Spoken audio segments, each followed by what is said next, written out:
match could have gone either way. What happens when a tennis tournament stops being about tennis? When the governor of California halts an entire operation, deploys state security, and offers millions in taxpayer money, not for a head of state, but for a player ranked number 31 in the world?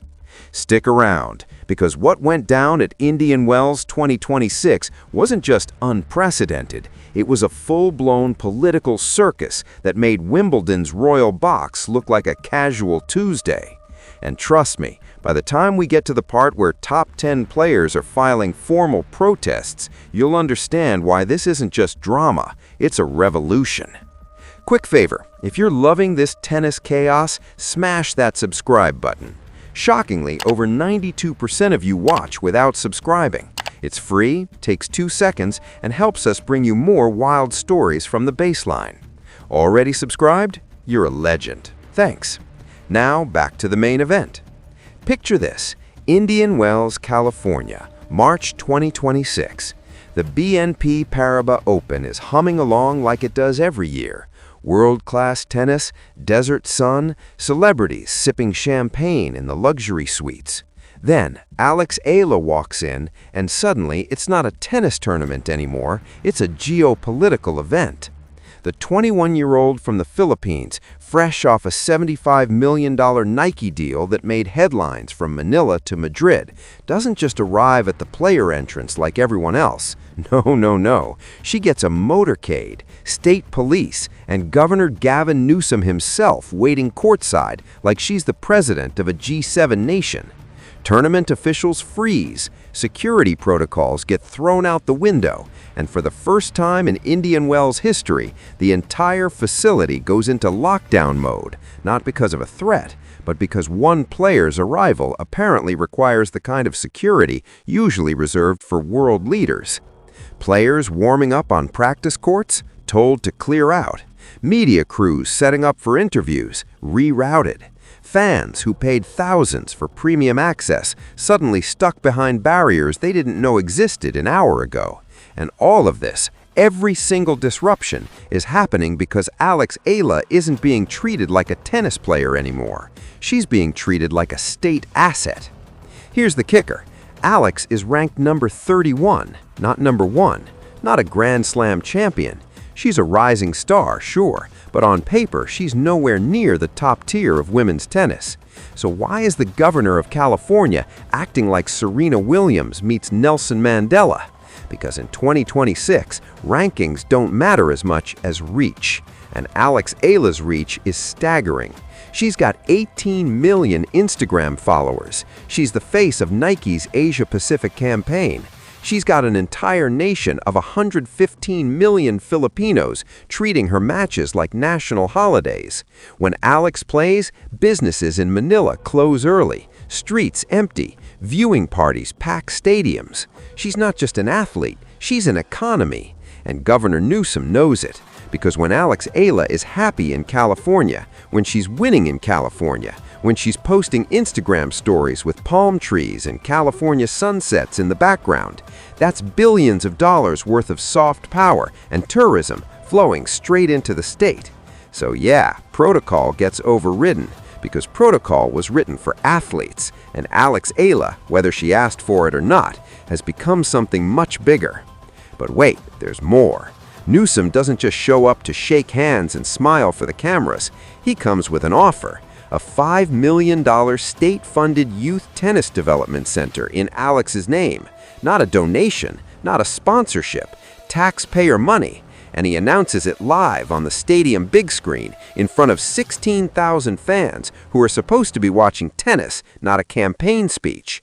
The crowd goes wild. Half of them are Filipino fans who traveled across the Pacific just to see Alex play. They're waving flags, chanting her name, treating this like a coronation.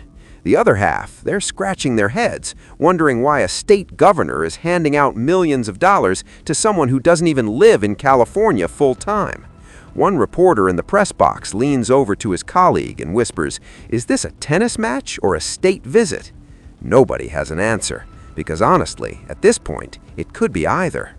Now, if you think the other players are cool with this, think again. Locker room whispers turn into full-blown outrage within hours. Top 10 players are huddled in corners, phones out, comparing notes. One unnamed top 5 seed tells her coach, "I've been coming to Indian Wells for 8 years. I've won this tournament, and I've never had the governor show up for me. Why does she get a motorcade and I get a golf cart?" Another player, a former Grand Slam champion, is even more blunt during a press conference. She doesn't name Alex directly, but everyone knows who she's talking about. "I think it's great that players have endorsements and fan bases," she says, her tone dripping with sarcasm. "But when a state government starts playing favorites, that's not sport anymore. That's politics, and tennis shouldn't be about who has the biggest Instagram following or the richest sponsorship deal."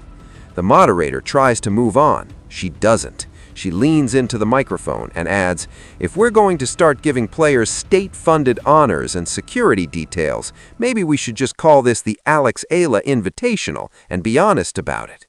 Boom! The press room erupts, Twitter explodes, and within 24 hours, 3 players have filed formal complaints with the WTA about preferential treatment and competitive imbalance.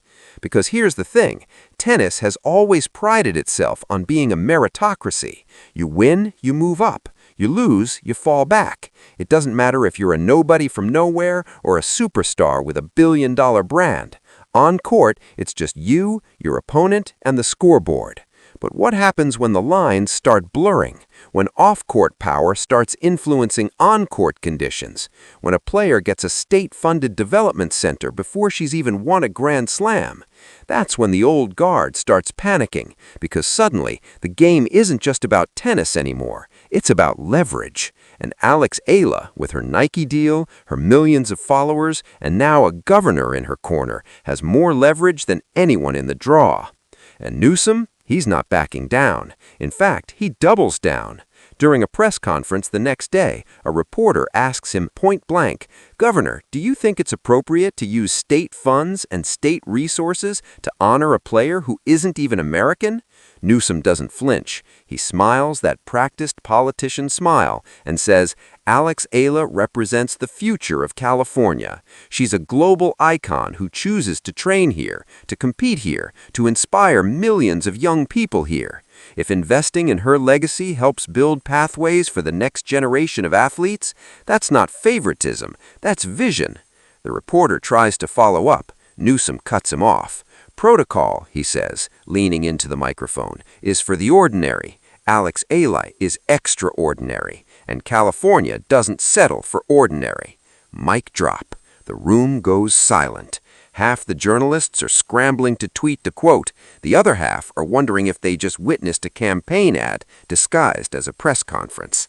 But here's where it gets messy. Because while Newsom is talking about vision and legacy, tournament officials are dealing with chaos. Stadium security is stretched thin, fans are protesting outside, some demanding better access to Alex, others furious that their tickets don't guarantee the same treatment other players get. One group of fans, mostly Filipino, camps outside the practice courts for 14 hours straight just to catch a glimpse of Alex warming up. Security tries to move them, they refuse. They paid for grounds passes, they have a right to be there. But then another group, fans of other top players, starts pushing back.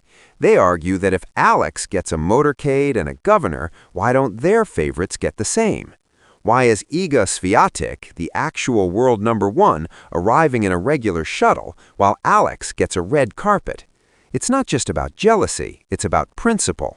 And when principles collide with celebrity, things get ugly fast. Social media, of course, becomes a war zone.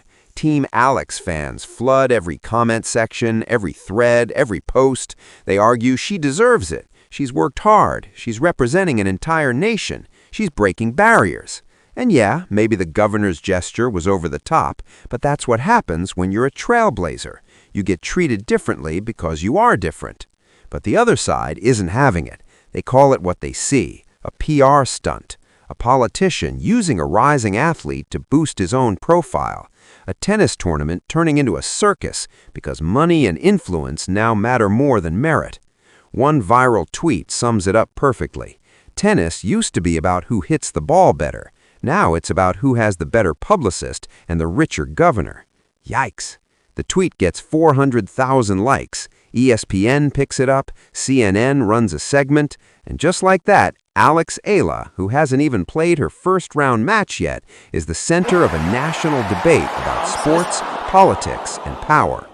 And let's be real for a second. Alex didn't ask for any of this.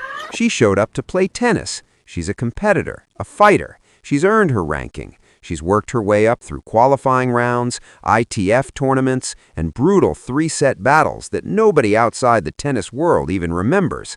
But now, whether she likes it or not, she's a symbol, a political chess piece, a marketing goldmine.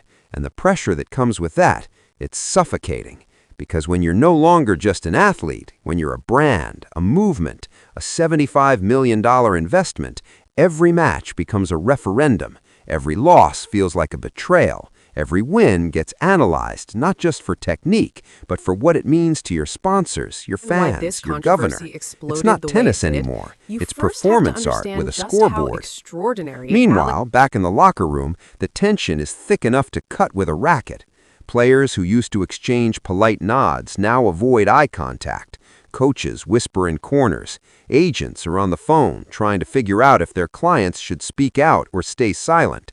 Because speaking out could backfire. Criticize Alex, and you're attacking a beloved figure with millions of loyal fans ready to cancel you. Stay silent, and you're complicit in what some are calling the commercialization of competitive integrity. It's a lose-lose, and everyone knows it. One veteran player, off the record, tells a reporter, "I've been on tour for 15 years. I've seen a lot of crazy stuff. But this is different. This isn't about one player getting preferential treatment. This is about the whole system changing, and I don't know if we're ready for it." Here's the truth. What happened at Indian Wells 2026 wasn't just about Eala. It was about the future of professional tennis. It was about what happens when global celebrity, corporate sponsorship, and political influence converge on a sport that's supposed to be about fair competition. It was about the moment when a governor looked at a tennis player and saw not an athlete, but an asset, a symbol, a tool. And whether you think that's visionary or dystopian probably depends on where you sit. If you're a fan of Alex, if you followed her journey from Manila to the main draw, if you've cheered her through every comeback and every upset, then yeah, maybe this feels like justice, like the world finally recognizing what you've known all along, that she's special, that she deserves the spotlight, that her story is bigger than rankings and seedings. But if you're a player who's been grinding for years, who's won titles without motorcades, who's built a career on merit alone, then this feels like betrayal. Like the rules are changing mid-game, like tennis is becoming something you don't recognize anymore. And Newsom? He's already moved on. By the time the tournament wraps up, he's posting photos with Alex on Instagram, calling her a California champion, even though she's not from California, even though she hasn't won the tournament, even though the whole thing was a PR move from start to finish.